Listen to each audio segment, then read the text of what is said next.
All right, what is up, everybody? My name is Chris, and today I'm back. I know a lot of you guys have probably known that I've been doing a lot of these interviews lately, and a lot of them I've been doing over text. Thankfully now, I was able to do one over the phone. Here with Dylan Peterson, a 2020 draft eligible prospect for this upcoming draft here. So Dylan, thank you for doing this. How are you, my man? I'm good, man. Thanks for having me on. It's always good to get on these things and then talk about whatever you want to know. So I appreciate the time. Oh yeah, man. And again, none of this is possible without you reaching out back and everything. So again, I thank you for that. So let's get started here. So first question is, what kind of role do you see yourself playing in the NHL? Yeah, I mean, you get asked the question a lot, and you never want to, short yourself, and you never want to be content with being a third or fourth line guy. But at the end of the day, I think I developed the skills at the program there at the NTDP that could make me a player kind of anywhere up and down the roster. So I think I have enough skill on both sides of the game to play on the second line and be a top six forward, but I also have the skills that are transferable enough to where I can play, a bottom six role or a middle six kind of role. So, I'd like to aim as high as I can go, but I'm thankful knowing that I have the skills to play up and down the lineup. Yeah, and honestly, that's like a perfect answer because it seems like, because you always want to be where it's not like, you don't want to oversell yourself where you're like, first line, things like that, power play and all that stuff. It's always good to be like a middle six kind of guy because that always – It always fits in, and then you always have the coaches always have your back. They trust you and things along those lines as well.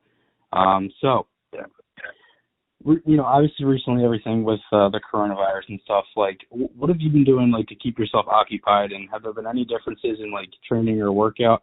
And how are you doing personally, things like that? And is your family okay and stuff along those lines? Yeah, so I mean, obviously it's a super tough situation, and knowing that everyone's in the same boat kind of puts my mind at ease, right? So when I came from Michigan back to Ottawa, where my family lives, it was obviously a little bit of a weird start.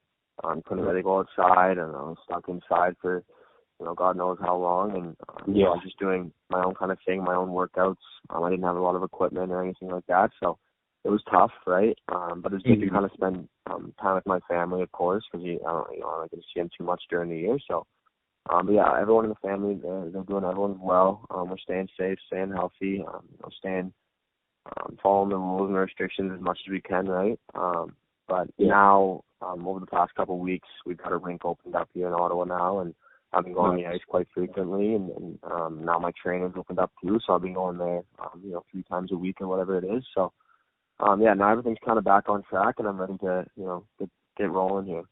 Yeah, definitely. And, and one thing I've noticed too is I've always thought this, now I've never played ice hockey in my life, and I've rarely skated, maybe a handful of times.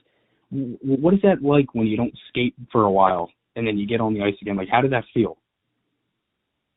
Yeah, no, I remember the first time I went back on the ice, it was 2.5, 3 months since I'd skated, and went from the program where I was on the ice every day and then to nothing for of time. So then we're going on the ice and I'm like, oh God, I have to hang up the skates here. I have no clue how to stand properly. So it was definitely tough, but it took me a couple sessions, and then I got my feet back under me, and I think I'm pretty much at full swing back to where I was. So nice, man. That's great to hear.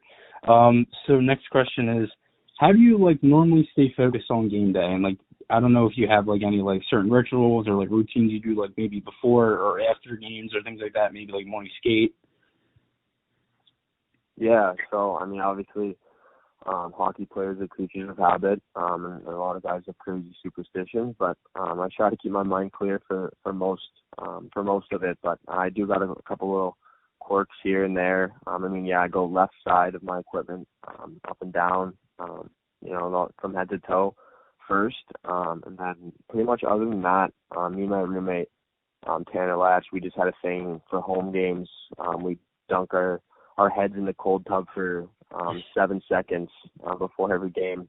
Don't ask me why, but it just kind of happened. We did the first time we both scored against Notre Dame. It stuck. So I was freezing my ears off for the rest of the year when we were at home. But yeah, other than that, I try to keep it clean.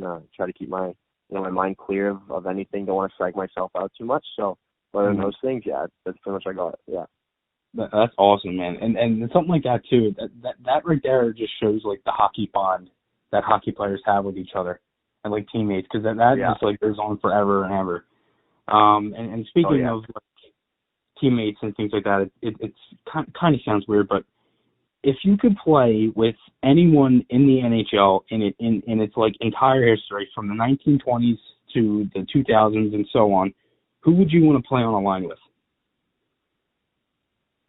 Yeah, that's a good question. I'd say someone who I kind of missed out on seeing because he's kind of not in my era, but Jaromir Jagr was someone I kind of caught the tail end of his career on, and he was so fun to watch. I remember watching his highlights way back when, and just listening stories of this guy and how hard he worked and how he was such a a gym rat and a rink rat and never wanted to leave the rink, and he played till he was 45 or whatever there. So I believe he still plays. If I could pick one guy.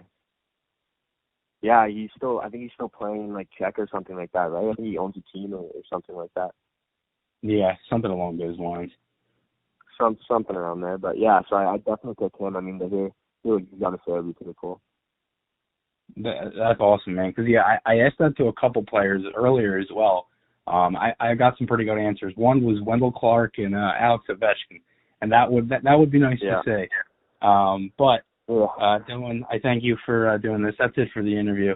I thank you for coming on and asking these questions or answering these questions with me. I wish you the best of luck. Stay safe out there, man. And I'll talk to you again soon. Yeah, man. I really appreciate the time and the opportunity. Thanks very much.